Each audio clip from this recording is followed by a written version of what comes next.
నా ప్రేమ నీకోసమే 28th చాప్టర్. 3 సంవత్సరాల తర్వాత. ఏ ఇషు, ఇంకా ఎంతసేపు పడుకుంటావు? లేవవే రాక్షసి అంటుంది ఇందు.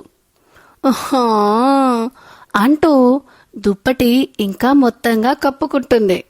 నువ్విలా చెప్తే ఎందుకు వింటావు? ఉండు, నీ సంగతి చెప్తా అని దుప్పటి మొత్తం లాగేసి ఇంకా లే అంటుంది. మెల్లిగా కళ్ళు నులుముకుంటూ లేచి మమ్మ అంటూ ఇందు మెడని కరుచుకుపోతుంది. నైట్ కథలు చెప్పమనడం, వాటిని వింటూ లేటుగా పడుకోవడం, లేటుగా లేవడం నీకు బాగా అలవాటైపోయింది అని చిరుకోపంగా అంటుంది ఇందు. ఆ మాటలకి అమాయకంగా మొహం పెట్టి తన పళ్ళన్ని బయట పెట్టి నవ్వుతుంది ఇషు.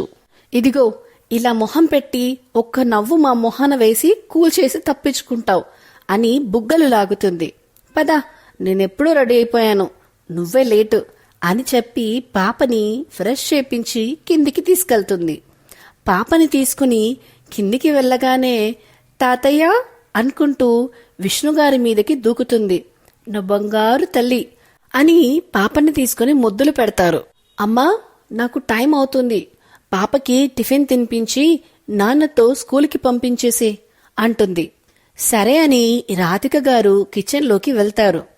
సరే ఇషు, నేను ఆఫీస్కి వెళ్తాను, నువ్వు బుద్ధిగా టిఫిన్ తినేసి చక్కగా స్కూల్కి వెళ్ళు తాతతో అని అంటుంది. సరే మమ్మా అని తలూపి బాయ్ చెప్పి ఇందు బుగ్గకి కిస్ చేస్తుంది. బాయ్ రాక్షసి అని పాపకి ముద్దు పెట్టి ఆఫీస్కి వెళ్తుంది తన స్కూటీ మీద. రాధిక గారు విష్ణుగారి ఒడిలో ఉన్న పాపకి ఇడ్లీ తినిపిస్తూ, ఇంకా ఇంతేనా మన కూతురు జీవితం అని బాధపడుతూ అంటారు. దేనికైనా టైం రావాలి రాధి. ఇందు జీవితంలో మళ్ళీ సంతోషం రాసిపెట్టుంటే తప్పకుండా వస్తుంది. ఇంకెప్పుడు వస్తుంది? చూస్తూ ఉండగానే 3 సంవత్సరాలు గడిచిపోయాయి. ఏదో పైకి నవ్వుతుంది, కానీ తనెంత కుమిలిపోతుందో మీకు తెలియదా అని అంటుంది రాధిక. తెలిసినా మనమిప్పుడు చేయగలిగింది ఏమీ లేదుగా రాధి.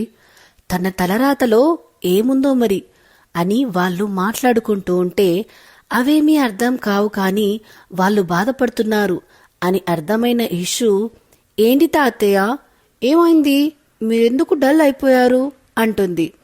పాప మాటలకి తేరుకున్న ఇద్దరూ, ఏం లేదు తల్లి, ఏదో విషయం గుర్తొచ్చి మాట్లాడుకుంటున్నాం అని కవర్ చేసి, ఇంకా పద స్కూల్కి వెళ్దాం అని విష్ణుగారు పాపని తీసుకుని స్కూల్కి వెళ్తారు. నర్సరీ చదువుతుంది పాప ఇప్పుడు. 2 months బ్యాక్నే స్కూల్లో జాయిన్ చేసింది ఇందు. సరే తల్లి, మళ్ళీ నేను వచ్చే వరకు నువ్వు బయటికి రాకు, స్కూల్లోనే ఉండు అని చెప్పి విష్ణుగారు వెళ్ళిపోతారు. శివ చనిపోయాక ఇందుని తమతోనే ఉంచుకుని తన బాధని పోగొట్టడానికి, మనవరాల్ని చూసుకోవడానికి తను వాలంటరీ రిటైర్మెంట్ తీసుకుంటారు విష్ణుగారు. శివ పేరెంట్స్ వాళ్ళ కూతురు దగ్గరికి వెళ్ళిపోతారు యుఎస్ఏకి. ఆఫీస్కి వెళ్లిన ఇందు తన చైర్లో కూర్చోబోతుండగా, హాయ్ ఇందు అని పలకరిస్తుంది తాన్వి. హాయ్ అని చెప్పి, బాస్ రాలేదా ఇంకా, తీరిగ్గా కూర్చున్నావు అని అంటుంది ఇందు. హా, ఆయన వస్తే మాత్రం నాకేమన్నా భయమా అంటూ ఉండగానే అక్కడికి ఒక ఏజ్డ్ వ్యక్తి వచ్చి, అంటే నేనంటే నీకు కొంచెం కూడా భయం లేదా మిస్ తాన్వి అంటాడు. ఆ గొంతు గుర్తుపట్టి వెనక్కి తిరిగి అని పళ్ళు ఇకిలించి, సార్, నేనన్నది మీ గురించి కాదు సార్, అసలే మీరంటే నాకు భయము, భక్తి, గౌరవం అన్నీ వినయానికే విసుగు పుట్టేలా చెప్తుంది తాన్వి. ఆ మాటలకి పొంగిపోతాడు సదురు బాసు. ఎందుకంటే ఆయన పొగడ్తల పిచ్చోడు, కానీ మంచోడే. ఓకే ఓకే, నీ భయం భక్తి అన్నీ కనిపిస్తున్నాయి, కానీ నీ వర్కే కనిపించట్లేదు అని ఆయన కూడా సెటైర్ వేసి, ఇంకా వర్క్ స్టార్ట్ చేయి అని ఇందు వైపు చూడగానే, గుడ్ మార్నింగ్ సార్ అని పొలైట్ గా చెప్తుంది ఇందు. వెరీ గుడ్ మార్నింగ్ ఇందు అని ఆయన కూడా చెప్పి అక్కడి నుంచి వెళ్ళిపోతాడు. ఆయన వెళ్ళిపోగానే హమ్మయ్యా అని అనుకుంటుంది తాన్వి. ముందు నోరు పారేసుకోవడం ఎందుకు, తర్వాత కవర్ చేసుకోవడం ఎందుకు అంటూనే తన సిస్టమ్ ఆన్ చేస్తుంది ఇందు. హా, అప్పుడప్పుడు ఇలాంటివి జరుగుతూనే ఉంటాయి. అయినా ఎప్పుడు మూగునోము పట్టినా నీలా ఉండాలంటే నా వల్ల కాదే తల్లి అని తన వర్క్లో పడిపోతుంది తాన్వి. తాన్వి మాటలకి ఆలోచనలోకి వెళ్తుంది ఇందు. నువ్వు పెద్ద మాటల పుట్టవు ఇందు. నీతో మాట్లాడి నేను నా కూతురు ఎప్పటికీ గెలవలేమేమో అని అంటాడు శివ. హా, నాకు మీలాగా లిమిట్గా మాట్లాడడం రాదులేండి అని మూతి తిప్పుకుని అక్కడి నుంచి వెళ్లిపోతుంది ఇందు. వెనకాలే వినిపిస్తున్న శివ ఇంకా కూతురి నవ్వు వినుకుంటూనే అవన్నీ గుర్తు చేసుకుంటూ, నా మాటలు కూడా మీతోనే తీసుకెళ్లిపోయారు శివగారు అని అనుకుంటుంది విత్ కళ్ళ నిండా నీళ్లతో. ఇందు అని మేనేజర్ వచ్చి పిలవగానే ఈ లోకంలోకి వచ్చిన ఇందు, హా సార్ చెప్పండి అంటుంది. సార్ స్కెడ్యూల్ ప్రిపేర్ చేయడం అయిపోతే వెళ్ళి చెప్పండి అని అనగానే ఓకే సార్ అంటుంది ఇందు. ఇందు బాస్ క్యాబిన్ దగ్గరికి వెళ్ళి మే ఐ కమిన్ సార్ అని అడుగుతుంది. ఎస్ కమిన్ అనగానే ఇందు లోపలికి వెళ్ళి ఆయన స్కెడ్యూల్ చెప్తుంది. అదంతా విన్న సదరు బాసు, అమ్మా ఇందు నీకో విషయం చెప్పాలి అని అంటారు. హా సార్ చెప్పండి అని ఇందు అనగానే, నేను ఈ కంపెనీని వేరే వాళ్ళకి అమ్మేస్తున్నాను అని అంటాడు. కానీ సార్ ఎందుకు? మన కంపెనీ ఇప్పుడు మంచి పొజిషన్లోనే ఉంది కదా అంటుంది. హా, కానీ నాకు వయసు అయిపోతుంది. ఇంకా దీన్ని చూసుకోవడం నా వల్ల కాదు. ఉన్న ఒక్క కొడుకు కూడా విదేశాల్లో సెటిల్ అయిపోయాడు. వాడికి దీని మీద ఎలాంటి ఇంట్రెస్ట్ లేదు. అందుకే ఇక మేము కూడా అక్కడికి వెళ్ళిపోవాలి అనుకుంటున్నాం. అందుకే దీని బాధ్యతలు వేరే వాళ్ళకి ఇచ్చేయాలి అని అనుకుంటున్నాను అని చెప్తాడు. ఓకే సార్, కానీ మీరు ఇక ఈ కంపెనీలో ఉండరు అంటే బాధగా ఉంది అంటుంది ఇందు. సదరు బాసు చిన్నగా నవ్వి, ఇప్పుడు ఈ కంపెనీ టేక్ ఓవర్ చేసేవాళ్ళు కూడా సమర్థవంతులే, మంచి వాళ్లే. ఈ విషయం మేనేజర్ ఈవినింగ్ ఆఫీస్లో అందరి ముందు అనౌన్స్ చేస్తారు అని చెప్తాడు. ఓకే సార్ అని చెప్పి అక్కడి నుంచి వెళ్లిపోతుంది ఇందు. ఆ రోజు ఈవినింగ్ వరకు ఆఫీస్ స్టాఫ్ మొత్తం తెలిసిపోతుంది కంపెనీకి వేరే మేనేజ్మెంట్ రాబోతుంది అని. ఒక్కొక్కరు ఒక్కోలా ఫీల్ అవుతున్నారు. అయ్యయ్యో, మన బాస్ని అయితే పొగడ్తలతో ఈజీగా మేనేజ్ చేయొచ్చు, కానిప్పుడు వచ్చేవాళ్ళు ఎలా ఉంటారో ఏంటో అని తెగ బాధపడిపోతూ ఇందుతో అంటుంది తాన్వి. హా, మనం సరిగ్గా ఉంటే బాస్ ఎవరైనా మనకి బాగానే ఉంటుంది అని వర్క్ అయిపోవడంతో సిస్టమ్ ఆఫ్ చేసేస్తుంది ఇందు.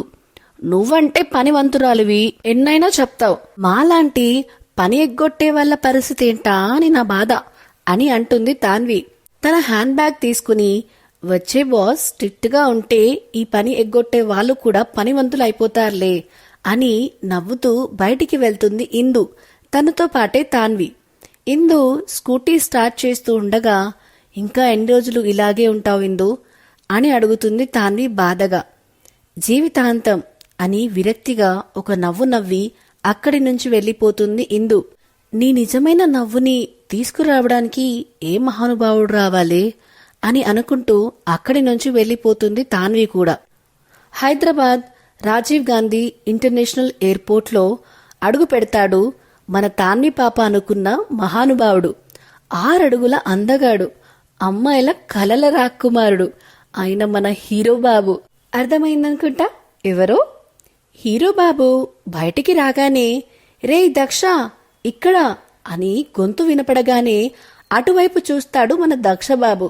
హీరోగారు అతని దగ్గరికి వెళ్ళగానే గట్టిగా హాక్ చేసుకుని, ఎన్ని రోజులైందిరా నిన్ను చూసి అని అంటాడు వినయ్. వినయ్ని మెల్లిగా దూరం జరిపి, వెళ్దాం పదా అని ఎటువంటి ఎక్స్ప్రెషన్, ఎమోషన్ లేకుండా అంటాడు. వినయ్ ఇంకా ఏం మాట్లాడకుండా కార్ దగ్గరికి తీసుకెళ్తాడు. డ్రైవింగ్ సీట్లో వినయ్ కూర్చుంటే పక్క సీట్లో దక్ష కూర్చుంటాడు. కార్ స్టార్ట్ చేస్తాడు వినయ్.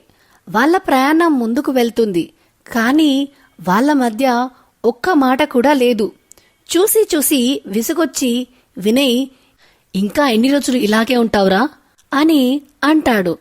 జీవితాంతం అని ఒకే ఒక్క మాట చెప్పి కార్ని స్కూల్ దగ్గరికి పోని అంటాడు దక్ష. ఇప్పుడే కదరా నువ్వొచ్చింది, అప్పుడే అక్కడికెందుకు అంటాడు వినయ్. చెప్పింది చెయ్యి అని కళ్ళు మూసుకుంటాడు దక్ష సీట్ వెనక్కి తల వాల్చి. అతని ఆలోచనలు ఎటు వెళ్తున్నాయో ఎవరికి అంత చిక్కని విషయమే. స్కూల్ అయిపోవడంతో స్కూల్ బయట విష్ణుగారి కోసం ఎదురు చూస్తూ ఉంటుంది బుడ్డది. ఏంటి తాతయ్య వల ఇంకా రాలేదు అని బుగ్గన వేలు పెట్టుకుని ఆలోచిస్తూ గేట్ ముందు అటూ ఇటూ తిరుగుతూ పచార్లు చేస్తూ ఉంటుంది. అదంతా చూస్తున్న వాచ్మెన్, పాప నువ్విలా ఊరికే తిరగకుండా ఒక దగ్గర కూర్చో, మీ తాతయ్య వస్తాడులే అని నచ్చ చెప్తాడు. అయినా వినే రకమా, నేను ఇలాగే ఎదురు చూస్తా అని తిరుగుతూ ఉంటుంది.